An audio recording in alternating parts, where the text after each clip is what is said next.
우리 이 그리스도인들은 현재 피할 수 없는 싸움 중에 있습니다. 이 싸움 피할 수 없습니다.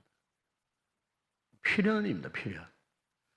우리가 신앙 생활을 이제 시작할 때부터 시작되어지는 것이 싸움이죠. 어떤 싸움? 악한 영들과의 싸움입니다. 그리고 이 세상에 악한 영들이 존재하는 동안에는 싸움을 피할 수가 없어요. 문제는 두 가지예요. 싸워서 승리하는 그리스도의 군사가 되느냐, 아니면은 이 싸움에서 패배해서 악한 마귀의 종이 되느냐, 죄악의 종이 되느냐.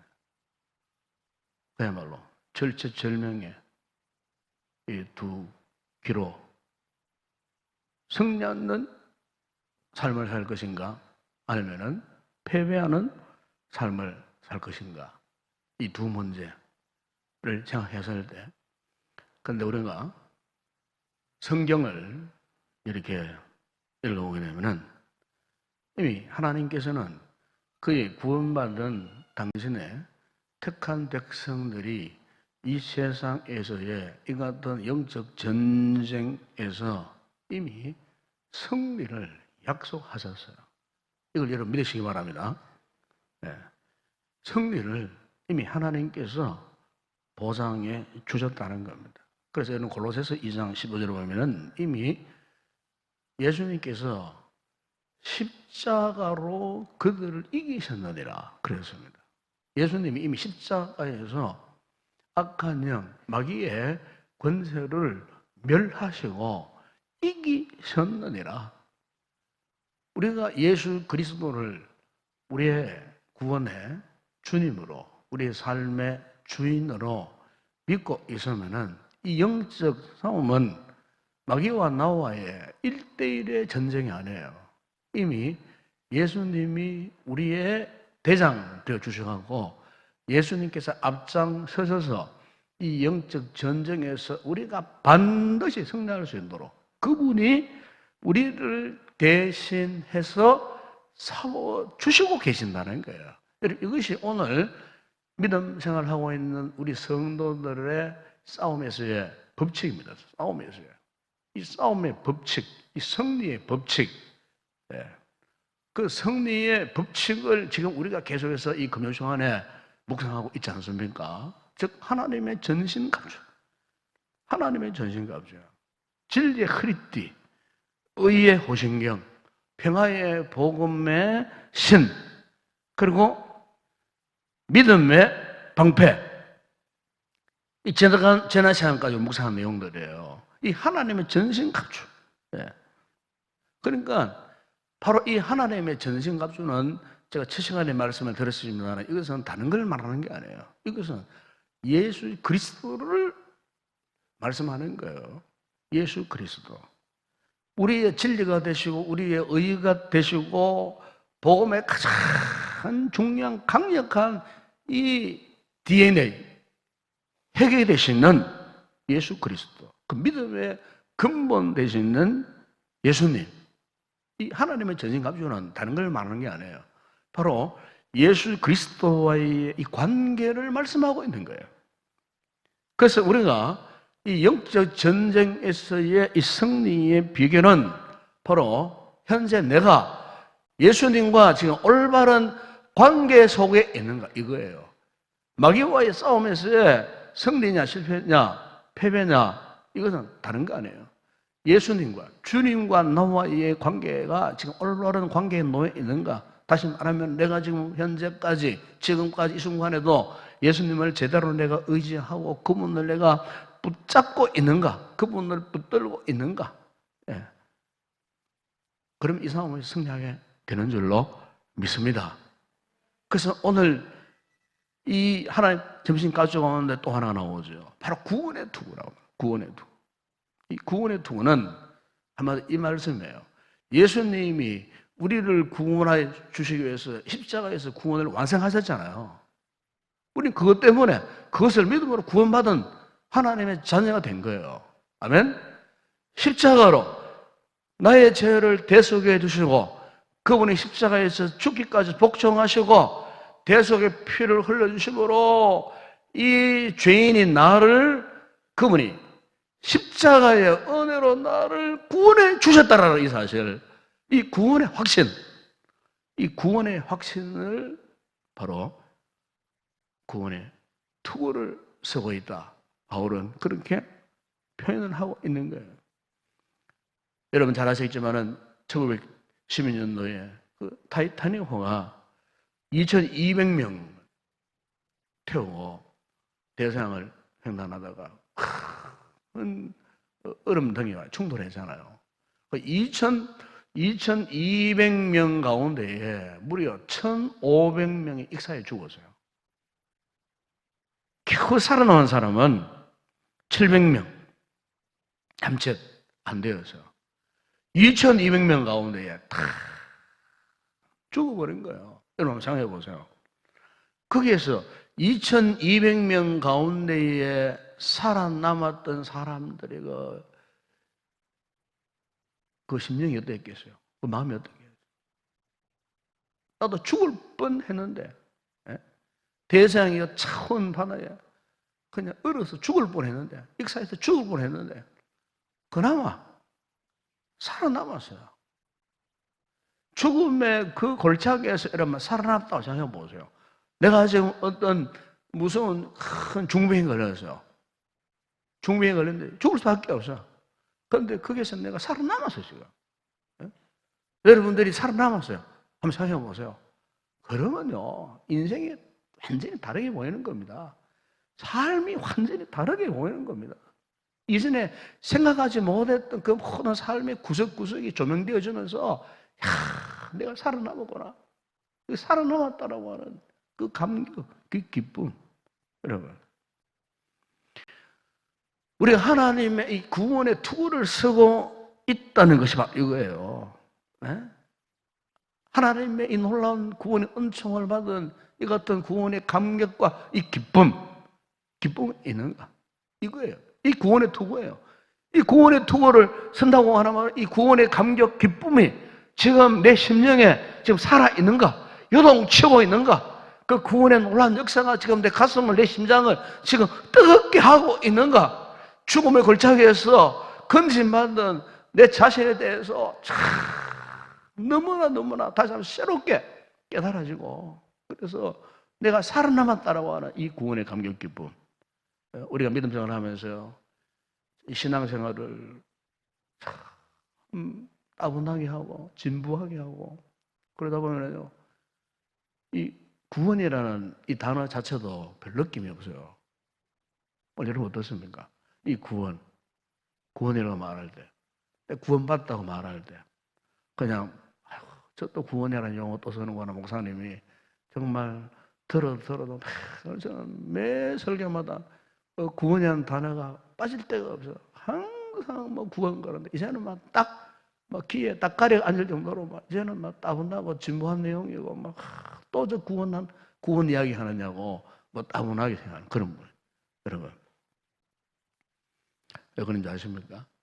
바로 구원에 대한 의식이 좀 사라져 버리고 있는 거예요. 네. 여러분, 구원에 대한 이 감격 기쁨이 사라져 버리면요, 남는 것은 종교적 해막이 남아요. 중세교회가 다 그리했어요. 중세교회가 타락하게 된 원인이 이거예요. 중세교회가 1500년 가까이 이 구원의 감격이 없었어요. 기쁨이 없었어요. 그냥 예배에 막 의식 이것만 있었지. 이 구원의 감격이 없었어요. 1세기 초대교회 성도들은 그 구원의 감격 때문에 그 핍박의 시대에, 박해의 시대에 내가 구원받았으니 또 다른 영혼 구원해야지. 생명 걸고 예배드리고 생명 걸고 전도하고요. 그 핍박의 시대예요.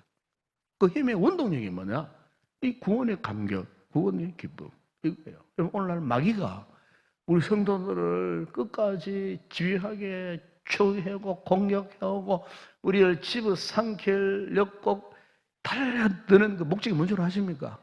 우리 성도들이 구원의 감격을 상실해버리도록 만들어버리는 거예요. 이 구원의 기쁨을 빼앗아가기 위해서 마귀가 지금도요, 험악한 유혹, 온갖 세상적인 것을 총동원해가지고 우리가 이 세상적인 일에만 심취하도록 만들어가고, 그래서 정작 우리가 갖고 살아야 할 이 구원의 투구 서지 못하도록. 네. 여러분, 우리 성도들에 있어서 구원이라는 이 단어만큼 감격적이고 감동적이고 살아있는 단어가 없어요. 네. 마귀가 이걸 제일 싫어해요.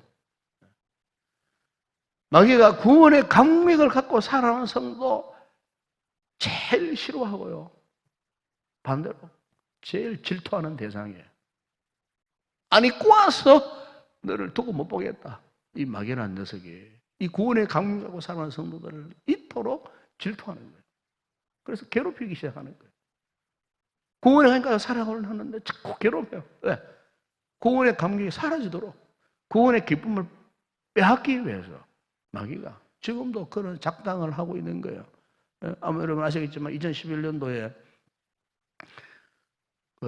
동아프리카 소말리아 그 앞바다 아덴만에 이 소말리아 해적들이 나타나갖고 그 우리나라에 주을효 상선인데 그걸 공격에 들어가고 우리 선원들이 21명이 포로가 되었어요. 그래가지고 이제 해적들에서 손에서 이제 우리 선원들을 되찾기 위해서 우리나라에 이제 최영함, 이제 전투함이 이제 출동을 했어요. 거기는 이제 UDT 해군 전문 훈련받은 UDT 대원들이 하고 이제 구출 이제 작전을 했지 않습니까? 그때 TV에 생생하게 나왔어요. TV에 생생하게 막 총을 쏘고 확 공격에 들어가는 그런 처음에는 실패를 했어요. 그 다음에 이제 더 강력한 이제 작전을 해가고 이제 5시간 동안 싸웠어요. 그래갖고 오늘 선장이 총상도 맞고 참 굉장히 중태받아서 그분도 살아남았어요. 나중에는. 그런데 21명 저는 다 구출했지 않습니까? 8명 해적들 사살하고 5명 생포하고 우리나라로 끌고 왔지 않습니까? 그죠? 끌고 오고. 그 21명이 살아나와가지고 이 귀국했을 때 보세요. 뉴스 나와서요. 가족들이 달려가가지고 거기는 뭐 아빠도 있고 아들도 있고 그래서요. 끌어안고 막 사람들 가족들이 눈물 흘리고 기뻐가지고 막 감격해가지고 죽을 뻔했는데 구출대가 살아나왔으니까 한번 생각해보세요. 여러분 가족이 만약에 그런 상황에 있다가 구출대가 와서는요 막 눈물 흘리고 막 감격 기쁨 그랬을 거 아니에요. 막 끌어안고 막 참 그때 그 이제 그림이 아직 이제 기억이 납니다. 보통 우리가 이제 큰 배를 타보면요. 큰 배를 타보면은 이제 배는 항상 이제 구명보트가 있습니다. 비상시에 구명보트. 이 구명보트를 이제 큰 배일수록 많이 이제 보도로 이렇게 밖에 이렇게 걸고 아마 여러분 제주도 가는 배를 타보면은 그 이제 구명보트가 뒤에 옆에 다 달려 있어요. 그런데 이제 구명보트가 달려 있어도 뭐 날씨가 좋고 풍랑도 없고 바다가 잔잔할 때는 뭐 그 구명보트에 별 관심이 없어요.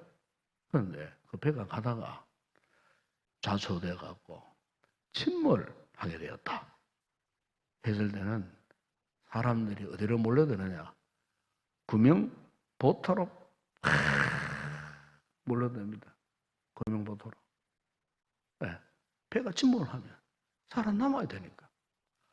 타이타닉호가요 침몰했을 때 2,200명을 다 실어나를 구명보트가 없었어요. 겨우 700명 채 안 되는 숫자. 그것 한복에 다시 날 수 없었어. 이러니까 아마 영화를 벌써 잘 알지 않습니까? 그 타이타닉과 그 큰 배가 말이죠. 막 그냥 수십오가 막 그냥 그 4,000m 해저 4,000m로 막 침몰하는 그 순간에 막 사람들이 막 아우성입니다. 난립니다. 난리 막 살아남으려고 유일하게 살아남을 수 있는 방법은 구명보트를 타는 거예요. 구명보트. 구명보트를 타는데 그 영화에 보면 그래요. 남자들은 제외라. 남자들은 1차 남자는 제외. 어린아이, 여자들 우선으로 쫙 태워나갑니다. 어린아이, 여자. 그것도 구명보트가 모자라고 다 못 타요. 실제로 그랬답니다. 실제로. 구명보트가 모자라가지고. 그럼 구명보트를 어쨌든 그래서 한 가족이 다 못 타. 아내와 타면은 나는 포기해야 돼. 어느 한 사람은 포기해야 돼. 다 탈 수가 없어. 다른 가족을 위해서 양보를 해야 돼. 여러분, 삶이 여러분 그땐 죽음의 기로 있었을 때에 내 생명을 이렇게 포기한다고 하는 그 순간 여러분 그거 안 당해보면요. 그 순간 그 안타까움, 그 두려움 그거를 못 느껴요. 사랑하는 아내를 위해서 자신을 포기해야 돼. 남편을 포기해야 돼. 자식을 위해서 엄마가 포기를 해야 돼. 여러분 그런 상황 한번 만나보세요. 어떻게 하세요? 그 감정이 어떻게 하세요? 네? 바로 이런 상황 속에서 여러분 그 구명보트를 타고 살아남았다 한번 생각해 보세요. 살아남은 사람의 그 감격, 기쁨. 물론 사랑하는 자를 버리고 포기하고 내가 먼저 타고 살아남았다는 그 슬픔도 있겠지만은 그러나 여러분 죽음의 골짜기에서 살아남았다고 했을 때에 어느 누가 기뻐하지 않을 사 누가 있겠어요? 여러분 오늘 우리의 신앙생활 속에서 저는 그렇게 생각합니다. 우리의 삶 속에서 이 구원이라는 단어가 살아있는가? 지금 내 믿음 생활 속에 이 구원이라는 단어가 지금 살아가고 꿈틀거리고 내 삶을 지배하고 이끌고 다스려가는 내가 지금 그 구원의 놀라운 감격 속에서 내가 살고 있는가? 내가 살아남았다고 하는 이 같은 감격, 기쁨이 지금 온 우리의 믿음 생활, 신앙 생활 속에 있는가? 여러분, 바울은 에베소 2장 1절에 3절에서 이런 말씀을 했습니다. 그는 허물과 죄로 죽었던 너희를 살리셨도다. 그때의 너희는 그 가운데 행하여 이 세상 풍조를 따르고 공중의 권세 잡은 자를 따라서니 곧 지금 불순종의 아들들 가운데 역사하는 영이라. 전에는 우리도 다 그 가운데서 우리 육체의 욕심을 따라 지내며 육체와 마음에 원하는 것을 하여 다른 이들과 같이 본질상 진노의 자녀이었더니 그랬습니다. 그러니까 바울은 과거 우리의 상태는 허물과 죄로 죽었던 상태다 그랬어요. 이미 죽었다는 겁니다. 과거 우리가 무엇으로? 허물. 여러분 여기에 허물이라고 이 말은요. 관계에서 떨어져 나갔다. 본래 뜻이 그래요. 관계에서 떨어져 나간 상태를 허물이라고 합니다. 관계에서 누군가의 관계에서 떨어져 나가서요. 지금 생명의 주님과 이 관계에서 내가 떨어져 나가요. 이게 허물. 생명의 주님에서 관계에서 떨어져 나갔어요. 내가 죄를 지었어요. 죄를 지었는데 생명의 주님과의 교제가 지금 단절되어 있어요. 허물. 주님과의 교제가 지금 단절되어 있어요. 여러분 그만큼 답답한 게 뭐가 있겠습니까? 자식이 부모와의 교제에서 관계에서 지금 단절돼 버려요. 비극 아닙니까, 여러분? 과거 우리가 이렇게 하나님과의 관계에서 우리는 떨어져 생명이 전혀 없는 죽은 상태. 이 죄라는 것은 뭡니까? 관역에서 벗어났다. 그 뜻이거든요. 관역에서 벗어났어요. 그러니까 과거 우리는 허물과 이 죄 때문에 한마디로 하나님과 상관없는 죽은 인생이었다 그 말이에요. 허물과 죄로 죽었다는 것은 영적으로 우리는 죽어 있었던 상태. 그러니까 이 영적으로 허물과 죄로 죽어 있었던 이 상태는요, 죄를 짓지 않을 수 없는 상태. 네. 죄를 지을 수밖에 없는 상태. 그래서 그 죄 때문에 멸망당할 수밖에 없는 상태. 그 죄 때문에 지옥의 불구덩이에 멸망의 자식이 되어서 던져질 수밖에 없는 그 상태. 문제는 스스로의 힘으로 그 죄를 벗어날 수 없는 죄악의 종이 된 상태. 도저히 이게 불가능한 거예요. 우리 인간의 힘으로, 내 의지로는 그 죄의 문제에서 도저히 벗어날 수 있는 방법이 없는 거예요. 왜? 허물과 죄로 우리만 죽거든. 생명이 없어요. 아무리 죄를 안 지으려고 막 발부둥 치고 죄 때문에 죄책감에 사로잡히고 우울증이 들고 막 죽고 싶어도 그 죄의 유혹에서 그늘에서 벗어날 수 없는 상태. 이 여러분 영적으로 죽은 상태예요. 영적으로 힘이 없어요. 바로 이런 우리들을 어떻게 해요? 예수님을 통해서 우리를 그 죄와 허물의 절망의 늪에서, 사망의 늪에서 우리를 이렇게 건져 주셨다는 겁니다. 아멘? 이걸 믿으셔야 됩니다. 마치 타이타닉호의 절망의 상태에서 하나님께서 은혜의 구명보트를 우리에게 보내주셔가지고 나를 살려주기 위해서 그 구명보트를 타도록 하셔갖고 나를 그 죽음의 바다에서 건져주신 상태.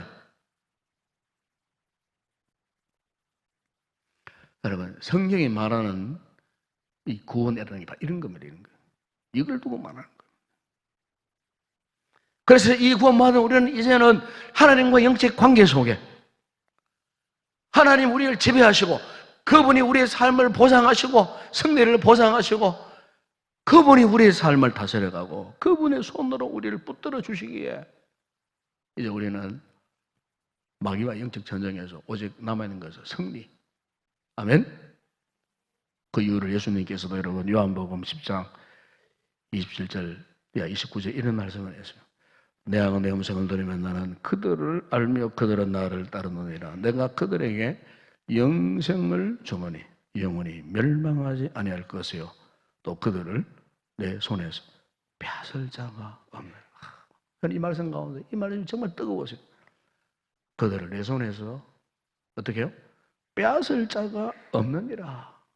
그들을 주신 내 아버지는 만물보다 크심에 아무도 아버지의 손에서 뺏을 수 없는 창조주 하나님의 능력 오른팔에 오늘 저와 여러분이 지금 붙들려 있다는 사실입니다. 네. 원수마귀가 아무리 유혹을 하고 아무리 계책을 부리고 우리를 막 거꾸로 틀려고 구원을 의심하게 한다 할지라도 끄떡없어요. 왜? 창조주 하나님의 오른손이 지금 우리를 붙들고 있는 거예요. 이게 여러분 구원받은 상태인 줄로 믿습니다. 이 구원의 확신이 이 말이에요. 구원의 확신. 종종 뭐 신방을 가거나 이렇게 성도들 상담하다 보게 되면은 자꾸 쓸데없는 이상한 어떤 그런 논리에 말려 들어가고 막 그냥 신앙이 뿌리채 흔들리는 분들이었어요.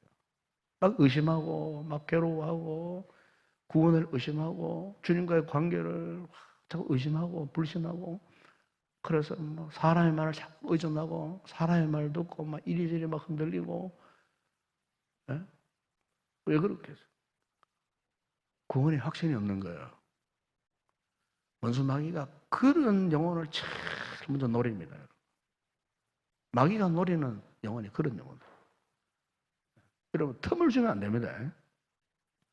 의심해갖고 여러분 내가 받은 이 구원의 은혜에 대해서 확실한 구원의 은혜에 대해서 마귀에게 틈을 주지 마세요. 아시겠어요? 의심하고 막 이래갖고 막 내가 정말 하나님 자녀가 맞나 이런 식으로 막 믿음 생활 10년, 20년 이렇게 생각하는 사람 있다니까요. 상담을 해보게 되면. 네? 교회 뭐 중직자들 가운데도 이런 분들이 있어요. 내가 전에 한참 이야기했죠. 옛날에 대구의 동보의 김덕신 목사님 그 간증 집회 때 우리 들었어요. 저는 그때 수련회 때. 그 교회 장로님이 돌아가시게 되었어요. 임종 직전에. 장로님, 예수 그리스도를 당신의 구주로 믿으십니까? 뭐 당연하게 아멘 할 줄 알았는데 이 장로님 고개를 팍 돌리더라고요. 고개를 팍. 그 김 목사님이 깜짝 놀랐대요. 아니 장로님, 예수님이 당신을 죽으신 것을 믿으십니까? 아멘 해보세요. 딱 엄대를 물더랍니다. 가족들이 지켜보는 앞에서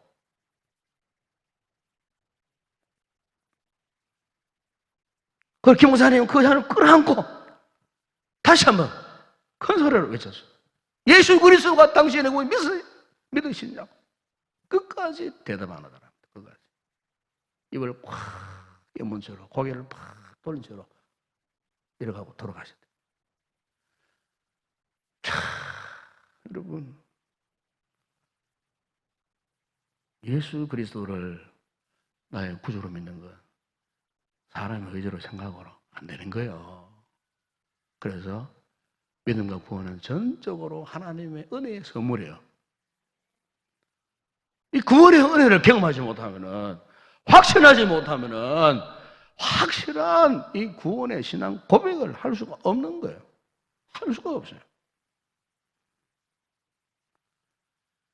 그래서 뭐 여러분 요즘 세상을 보세요. 이 구원의 은혜를 모르는 사람들의 특징이 있어요. 이 사람들은요, 알게 모르게 지금 악한 영의 세력에 다 지금 포로되어 있는 거예요. 겉으로 볼 때는 뭐 학박사고 뭐 아주 삐까뻔쩍하고 고등학교 집에 살고 겉으로 볼때 외모도 막 삐까뻔쩍하고 총도 있고 번들이하게 살아도 영적으로 보면은 다 그 영혼들이 지금 이 같은 마귀의 세력에 영적 흑암의 세력에 완전히 지금 붙들려서 그 지배하에 있는 거예요. 지배하에. 그래서 여러분 에베소 2장 2절이야 그 3절에 보면은 이런 말씀을 합니다. 그때에 너희는 그 가운데서 행하여 이 세상 풍조를 따르고 공중의 권세 잡은 자를 따르으니 지금 불순종의 아들들 가운데 역사하는 영이라. 보면은 이 세상의 풍조를 따라 산다 그 말이에요. 지금 저 세상 사람들은 이 세상의 풍조를 따라 살아요. 또 불순종하는 아들들 가운데 악한 영, 그 악한 영을 따라 살아가요. 악한 영의 지배를 받아 살아가요. 그 2장 3절에 보면은 전에는 우리도 다 그 가운데 우리 육체의 욕심을 보세요. 육체의 욕심을 따라 살아가요. 육체의 마음에 원하는 것을 따라 살아가요. 그래서 누구라고 그랬어요? 본질상 진노의 자녀. 진노의 자녀. 지금 마귀가 마치 광야에서 유리방황하는 그 생명을 삼기 위해서 들깨들이 막 이렇게 뛰다니는 것처럼 물을 저어가지고 막 뛰어다니잖아요. 들깨들이 배고파하고 그 어떤 생명이든 그 눈에 발광 때문에 집어삼키려고 들깨들이 무리가 그냥 막 떼서리로 몰려. 여러분 현재 우리가 영적 상태 그런 상태입니다. 영적 전생 상태 그런 상태요. 그래서 베드로 사도는 깨어 근신하라 그래서 깨어 근신하라 그래서 깨어 근신해라. 깨어 있어라. 세상 좋다고 세상 가치관 좋다고 세상 먹는 거 마시는 거 누리는 거 좋다고 세상 따라가지 말고 세상 유혹에 빠지지 말고 세상 가치를 따라 살지 말고 깨어 근신하여 기도하라 그랬어요. 정신을 바짝 차리고 기도하라.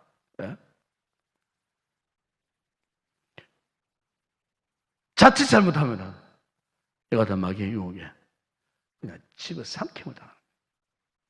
마귀가 우는 사같이 도로 다니며 삼킬자를 찾고 있다고 말씀하지 않습니까, 여러분? 지금 마귀가. 우리 이 같은 마귀의 유혹 세력을 대항하고 대적하고 이길 수 있는 방법은 하나님의 이 전신 갑주, 특별히 오늘 본문에 구원의 투구로 서야 된다 그 말입니다. 아멘. 이 구원에 대한 분명한 확신.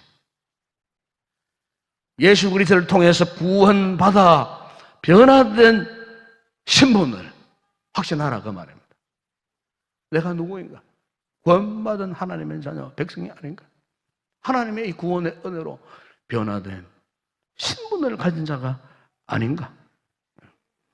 에베소 2장 4절에 6절에 긍휼이 풍성하신 하나님 우리를 사랑하신 그 큰 사랑을 인하여 허물로 죽은 우리를 그리스도와 함께 살리셨고 또 함께 일으켜서 그리스도 예수 안에서 함께 하늘에 앉으시니 하나님께서 우리를 이 놀라운 여러분 이 구원의 은혜를 베풀어 주셨다는 겁니다.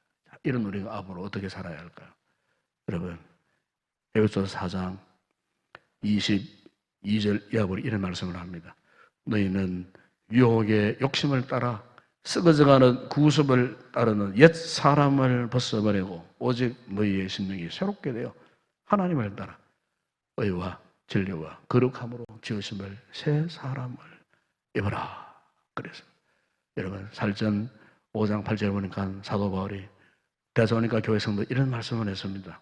우리는 낮에 속하였으니 정신을 차리고 믿음과 사랑의 호심경을 붙이고 그건 또 이렇게 말해요. 믿음과 사랑의 호심경을 가슴에 붙이고 그 다음 마지막 보면 이런 말씀을 합니다.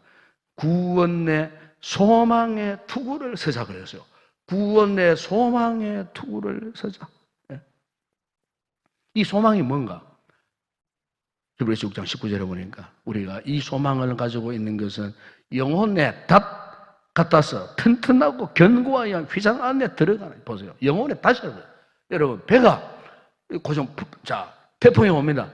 그런 그 태풍을 이겨낼 수 있도록 그 배에서 닷을 내려요. 그 닷이 무거운 닷이 수중 속으로 들어가 가지고 바닥에 막 꼽혀버려요. 그러면 풍랑이 와도 흔들릴 망정 떠내가지는 않아요. 네, 그 닷. 소망의 닷이라고 그러죠. 오늘 보면은 구원의 투구. 살전 5장 8절에서는 소망의 투구. 히브리서에서는 그것은 우리 영혼의 닷이라고 그랬어요. 구원의 견고한 흔들리지 않는 확신을 가지라 그 말이에요. 원수 마귀가 우리를 아무리 유혹하고 도전이 온다 할지라도 여러분 구원의 분명한 확신을 갖고 구원의 기쁨, 감백을 누리는 성도는 건드리지 못해요. 건드릴 수가 없어요. 아니 여러분 오늘 우리 성도들이 이거 하던 하나님의 전신 감출 이 구원의 투구와 이 구원의 소망을 쓰고 여러분 이 영적 전쟁에서 반드시 살아남고 아니 반드시 승리하는 그런 위대한 믿음의 성도들 다 되시길 주의 이름으로 축원합니다.